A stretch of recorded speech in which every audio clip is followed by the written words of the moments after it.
Il mare ha restituito il corpo dell'imprenditore Luciano Miotto, scomparso sabato scorso durante un'immersione a Cortellazzo. Il ritrovamento del cadavere nel primo pomeriggio, a 400 metri di distanza dal luogo in cui si trovava l'imbarcazione del titolare dell'Imesa di Cessalto, al momento in cui, dopo essere risalito perché non si sentiva bene, è stato inghiottito dall'acqua. È ancora d'obbligo usare il condizionale perché ancora non è stato fatto il riconoscimento del cadavere.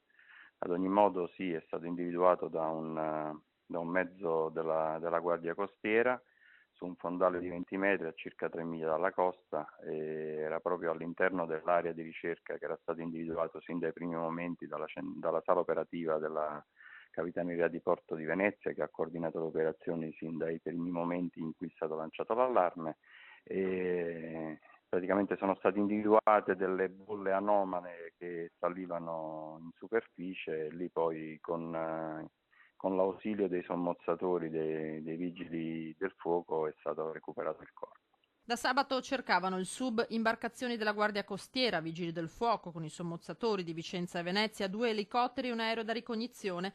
Da Milano era giunta una squadra speciale dei pompieri con robot e sonar per scandagliare i fondali profondi. Sì, è chiaro che nell'immediatezza dell'allarme uno cerca, è una lotta contro il tempo e quindi la speranza è sempre l'ultima a morire, però è chiaro che con il passare del tempo anche questa speranza diventa sempre più flebile. Una notizia, la morte di Miotto, 59 anni, già vicepresidente di Confindustria Veneto e Finmeccanica, purtroppo attesa. La famiglia sperava nella restituzione del corpo e così è stato. La salma è stata ricomposta nell'ufficio circondariale marittimo di Jesolo a disposizione dell'autorità giudiziaria, che dovrà ora decidere se disporre l'autopsia per capire se sia stato effettivamente un malore, come ipotizzato, la causa dell'incidente costato la vita all'imprenditore.